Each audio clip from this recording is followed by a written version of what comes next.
You can take the guest room. Or move out, my mother told me when my sister suddenly arrived with her husband. Great if you're out by the weekend, my sister added cheerfully. I moved out. But days later, her smug smile disappeared. Panic took over. She's lying? Mom, tell me she's lying. My name is Violet. I'm 28 years old. For the past 5 years, I've lived with my mother in the house. My father rebuilt just before he died. Dad passed away suddenly, heart failure. The house wasn't even fully decorated yet. One week we were picking out kitchen tiles together, the next I was sitting beside my mom as she stared blankly at the wall, barely able to get out of bed. We held a funeral on a rainy Friday. Josie, my younger sister, flew in wearing designer sunglasses and a silk scarf, cried dramatically and left by Sunday morning. I stayed because someone had to, because Mom was fragile, because the mortgage wasn't fully paid off and someone had to make the payments. And because I hate to admit it, I felt responsible. I owed my dad that much. He loved Mom. Even when she belittled him, even when she snapped at him for the smallest things, he never raised his voice. She just needs more grace. He'd say, "You girls take care of her," so I did. I gave up a promotion that would have transferred me to Seattle. I turned down company housing, even though it came with reduced rent and a 15-minute commute. I stayed for what to be reminded daily that I wasn't Josie Golden Child Josie, with her glossy hair, 1,000-watt smile, and Instagram perfect life. Josie, who left home at 22 to marry a man named Brent, whose only real talent was looking good in a blazer. She was the star of every family gathering. Meanwhile, I was the background noise. You should wear more color, Violet. Mom would say Josie always lights up a room.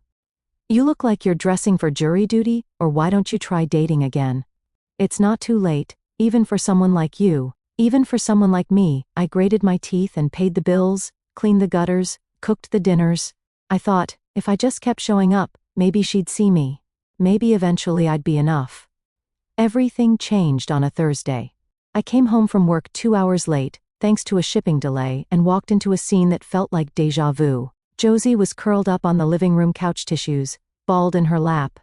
Brent sat beside her, flipping through his phone like he wished he were anywhere else. Mom hovered with a tray of tea and shortbread cookies, like they were royalty visiting from abroad. "Violet," Mom chirped, like I was a neighbor stopping by. "Guess who's back?" I can see that I said, "What's going on?" Josie sniffed. Brent lost his job. Company downsized and cut his entire department. Brent didn't look up. "We're behind on rent." Josie continued. "Our landlord gave us 2 weeks to vacate, and we don't have anywhere to go." Mom added quickly, already wrapping an arm around her. "So they're moving in." "Wait, what?" "They need help, Violet, their family." "So too," said slowly. "I live here. You'll figure it out." Mom said, "You're good at that." I looked at Josie, who gave a tiny shrug and mouthed, "Sorry," though the smirk at the corner of her lips told a different story. Later that evening, I pulled Mom aside. "This house is barely big enough for 2 adults, let alone 4. I said, "Where are they going to sleep?" "In your room?" she said plainly. I blinked. "What?" "You can take the guest room or move out to you." "You're serious?" "I'm not discussing this. I always wanted Josie back here. She belongs in this house. I've been paying the mortgage." Mom shrugged. "It's in my name. You've always acted like you were doing me some big favor. I never asked you to because you couldn't. You were a mess after Dad died. And now I have Josie. I don't need you." It hit like a slap. The next morning, Josie knocked on my door with a cheery voice and no trace of regret. "Hey," Mom says, "if you could be out by Saturday, that would be great. Brent and I kind of need this space." "Excuse me?" She leaned against the frame, eyes bright. "Come on. You've been living like a spinster. This will be good for you. A little fresh start." I shut the door in her face. Inside, I sat on the edge of the bed and stared at the floor. On the bookshelf sat a manila folder I hadn't touched in months. It was from HR inside the offer for company housing I declined when I thought Mom needed me. My hand trembled slightly as I opened it. Studio apartment, clean, safe, close to work. Move-in bonus. No screaming, no guilt. "No, Josie." I made the call by Friday afternoon. I'd filed for transfer, secured a key, and scheduled movers packed in silence. No one offered to help. No one asked why they were too busy planning a welcome back barbecue. Josie wanted to repaint the kitchen.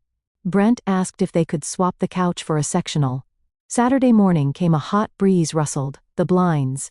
I stood in the driveway in jeans and a shirt. My hair pulled into a ponytail, a clipboard in hand as the truck rolled in. The movers stepped out, surprised by the number of boxes already stacked near the porch. "You ready for the big move?" one asked with a grin. "Yeah," I said, exhaling. "Let's get started." We loaded everything. My bed, my bookshelves, my coffee maker, my desk, my dishes, took my time. Every box I felt lighter, stronger, free. By early afternoon, we were almost done. One of the movers paused by the door, glanced around at the now empty room, and raised an eyebrow. "You're really taking everything?" I smiled, calm, unapologetic. I said everything by the time the truck pulled away. The house I'd once called home looked hollow. No TV, no coffee table, no dining chairs, no framed prints, just dust outlines on the floor where my furniture used to be. Everything I bought over the years was mine, purchased with my paycheck, delivered on my days off, assembled by hand. So I took it, all of it. When I turned in the keys to the staff housing office later that afternoon, I almost couldn't believe it. The studio apartment was small but bright, quiet, clean. The fridge didn't hum ominously. The water pressure was perfect. I didn't have to fight over the bathroom schedule. I sat on the mattress and exhaled for what felt like the first time in months. That night I ignored the buzzing of my phone. Missed calls, voice, mails, messages from Mom. Then Josie, then Brent. Most of them were angry, a few were confused. I didn't listen. Turned my phone off, made tea, and watched the city lights from my tiny balcony. By Monday they'd shown up at my job. The front desk called down, "Violet, your mom's here." "And your sister." I almost laughed. I hadn't even given them the address. I stayed in the loading bay until they left. I wasn't going to give them the satisfaction of a confrontation on my turf. That evening, on my way home, I decided to swing by the house. I figured they'd be waiting, and I was right. Porch light was on, but the living room was dark. I knocked once before letting myself in with the spare key. I hadn't returned. Mom and Josie were in the kitchen. Arms crossed, expressions thunderous. Mom didn't waste time. "The hell did you do?" "What are you talking about?" I said calmly. "You clean the place out. There's nothing left. Fridge, no table, not even the toaster. That was mine." I said. "I bought it. Like I bought everything else." Josie stepped forward, brows furrowed. "You can't just take things without permission." I replied. "You assumed they were yours. Doesn't make it true. We didn't think you'd take literally everything."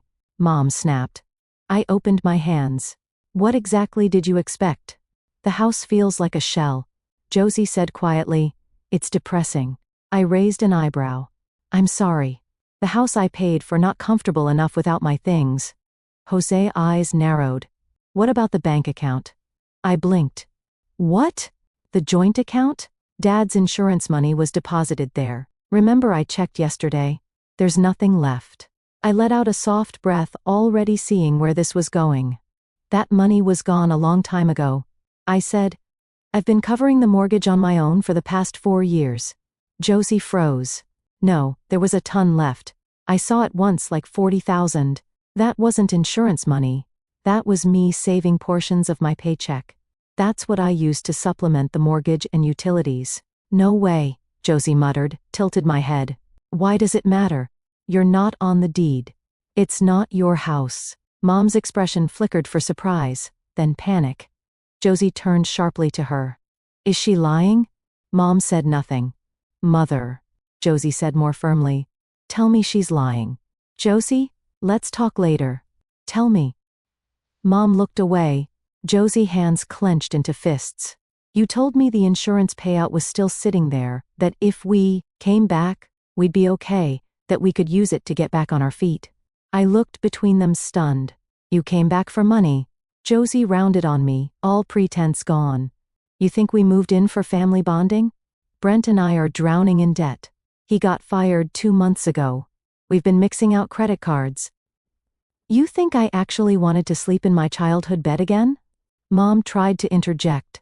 She didn't mean it like I did, Josie shouted. I meant every word. I wouldn't be here if you hadn't promised there was money. Mom's face turned pale. And you, Josie growled, pointing at me, took every last thing in that house and left us with a pile of empty promises. Crossed my arms. No, I left you with exactly what you gave. Me. Nothing. Josie's lips trembled. The insurance money was supposed to be shared? You mean, the money you thought you'd inherit, I said coolly. The money you never paid into, never contributed to. We wouldn't be in this mess if you hadn't emptied the house. We wouldn't be in this mess if you hadn't banked your entire future on a lie. Josie turned back to Mom, eyes wide with rage. You said it was still there. Mom's voice was barely audible. I thought we'd figure it out later. It's all you ever say. Later soon, eventually, you told me to come home. You said we'd be fine. Because I missed you. Mom whispered. No, you missed having someone to dote on. Someone who made you feel important. You never cared about what I needed. I watched as they unraveled, unraveling each other. Josie pacing, Mom staggering. Both of them realizing the same thing at the same time. There was no plan, only delusion. Brent hadn't come home since the fight the day before. Josie had maxed out her third credit card. Mom had no savings. The house still had 6 years left on the mortgage, and the only person who had been paying it me was gone. Suddenly, Josie's voice dropped to a whisper, terrifying, desperate whisper. You said we could use that money to start over. There is no money, I said flatly. And there hasn't been for years. Joseph's face crumpled. She looked like a child realizing Christmas was fake. What about the file folder? She whispered. Dad's paperwork. Gone. Mom used most of it to redo the bathroom then the kitchen. Then she bought you that used Lexus when you got married. That was from her savings. I shook my head. No, that was from his insurance. I kept the receipts. Josie turned to Mom. Tell me that's not true. Silence. Tell me. Mom stared at the floor. Didn't want to worry you, Josie. Let out a strangled noise and stormed toward the hall. I stood there, watching the wreckage unfold. Mom turned to me with glossy eyes. Please, Violet, help us. Why would I? Because you're the only one who knows how to fix things. Called me a parasite. You told me to get out. Remember? I was angry. I didn't mean it. You did, I said. And now you're exactly where you put yourself. Josie came back into the room, holding a torn envelope in one hand. It's empty, she said, her voice low and bitter. There's nothing, not even old bills. I know, I replied. Years ago, Mom sat down at the kitchen table and buried her face in her hands. I looked at the two of them. They kicked me out, expecting comfort, backup, and cash. What they got was an empty house, a mountain of debt, and no one to blame but themselves. And they still didn't see it. They still thought I'd fix it. They still thought I owed them. They were wrong. Josie stood still in the hallway, holding that empty folder like it had betrayed her. Mom sat at the kitchen table, face pale, fingers laced, breathing shallow. I could tell she was trying to piece it all together, how she'd lost control of the narrative, of the house, of both her daughters. Most of all of me, I don't understand. Mom finally whispered, What are we supposed to do now? I didn't answer. The mortgage, she continued, voice rising in desperation. Bills, the food. We don't even have a blender anymore, or a microwave. That was mine. I said all of it was mine. Could have left something. You left me with nothing. Just memories of being reminded. I was second best, just years of pretending I didn't hear you call me dull, plain, or a burden. Josie spun toward her. You told me there would be money.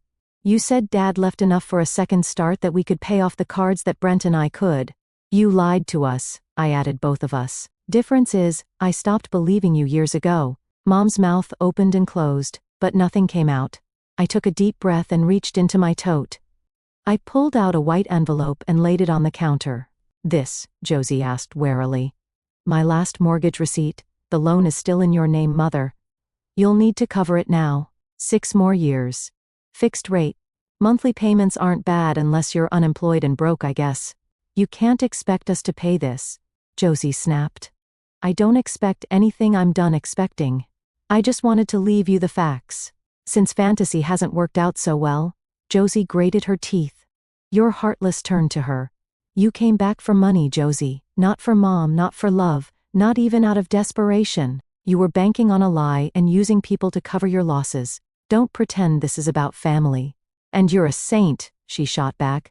You just abandoned your mother after everything she's been through. No, I said I stayed for years. I supported her. I paid for her home, groceries, gas, medical bills, insurance, and her little renovations. I gave her my 20s, and she threw me out the second you came back. So no, I didn't abandon her. She traded me. Mom flinched. Josie looked shaken, but quickly masked it in anger. I can't believe you're just walking away. I gave a dry laugh. You should be grateful. Could have emptied the savings account before I left. But I didn't. Because unlike both of you, I still had an ounce of decency left. Cruel, Mom whispered. No? I'm free. I turned and headed for the door. Behind me, Josie snapped. Good. We don't need you. I'll figure something out. Brent talking to a guy about a job. I'm sure he is, I said without looking back. Gambling is a tough industry to break into, Josie cursed under her breath. I stopped at the threshold, hand on the doorknob. Take care of each other. I said you wanted her mother, now live with her. And I walked out. The door clicked behind me with a weight that felt symbolic, like years of pain and pressure sealing themselves off for good. It's been 4 weeks since that day. I haven't heard from them, not directly, but I did hear from a former neighbor that the house went on the market. Apparently, it sat for 2 weeks before someone lowballed them, and they had to accept. Last I checked, they moved into a small one-bedroom apartment across town. Josie works part-time at a bakery. Mom apparently is doing admin at a dentist office. Brent never got that job. I'd be lying if I said it didn't feel satisfying. But more than that, it feels quiet. My new apartment is still modest, but it's mine. Furniture is mismatched but cozy. I cook what I want, watch whatever I feel like, sleep through the night, without hearing slammed cabinet doors or whispered insults behind walls. My manager offered me a lead position last week.